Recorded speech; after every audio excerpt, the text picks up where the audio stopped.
of at least one adult, whether it's your mom and your dad or your grandmother or your grandfather or your godmother, your aunt, your uncle, somebody, your next door neighbor, your homeroom teacher, somebody.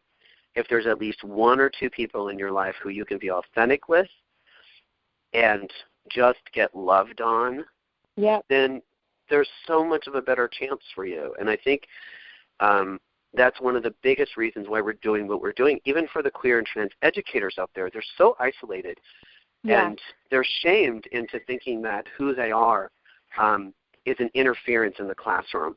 And so they're so isolated they don't talk to each other, and so that's one of the ways that we're all coming together as parents.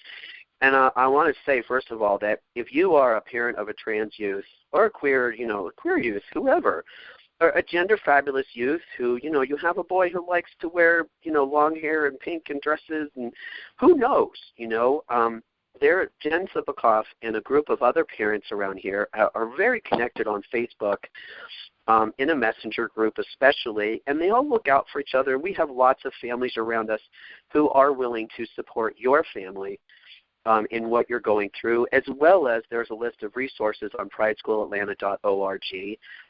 And Jen, why don't you tell them your blog as well? Sure. And when the Atlanta PFLAG meeting is, or how they can find a meeting wherever they are. Yeah, so the Atlanta chapter PFLAG meetings occur. They are the first Monday. So there's one tonight at 7:30. And I believe the location changes, and I never can get it to go to the wrong building, but they're right across the street from each other. So if you go to the wrong one, you just go across the street. And I believe tonight it's at the Spiritual Learning Center. It's near that REI on that Northwest Expressway, or that access road. But they're the first Monday of the month, and then I believe the third Sunday, sometime in the afternoon. But you can go to PFLAGATL.org for more information about that. And my blog is Pink is the New Blue at blogspot.com. And I've got myself under some fire this afternoon because I posted a blog about the Target boycott. So I've had all kinds of fun today. Right. Isn't it great? It's fabulous.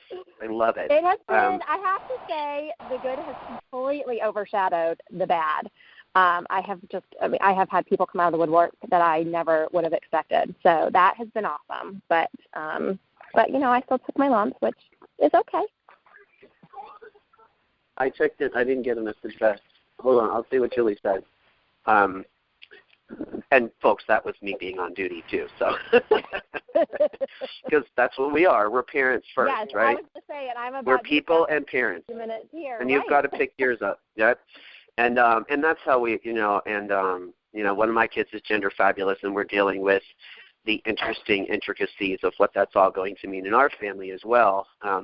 Never mind me being a trans man. I was going to say, I'm sure that offers a unique, I'm sure people want to know about that too. Like, and actually, at the end of the month, we're all going to be at the Trans Health and Education Alliance Family Conference at the Unitarian Universalist Congregation of Atlanta, where PFLAG meets once a month, and Pride School Atlanta is going to be housed there. And so I'm sure Jen will be on some panels, and I'll be on the parents panel. So I guess, are you facilitating? I forget. You and I are going to be on the panel. I am. I think we're going to be on a panel together. Sitting on a panel. Well, and I am also presenting with Asaf Orr. So we are doing like a presentation about schools and transitioning at school. So it's going to be fun. Right. And there are so many resources out there. So look at Jen's blog and take a look at PrideSchoolAtlanta.org. We have a great resource page. And Jen, I'm so glad to catch you on the tail end of this, to catch the excitement. And that was what I was taught by the ladies who did our piece for HLN, that just capture it right afterwards, so before you lose that emotion from it. And I really want to say thanks again to and thanks to everybody at HRC for putting on an amazing event. Amazing. It was amazing. and as a trans man who gets to show up in my best suit and see all these amazing people just putting on the dog, and just I got to meet some folks from amazing places. We even put a bookmark in the hands of one of the Coke executives. So, awesome. And he said he's going to donate. So Emma Grace, our team, put one in his hands. So we got to meet folks from Pride and just all over the Southern Poverty Law Center. So we're going to be doing some work with them.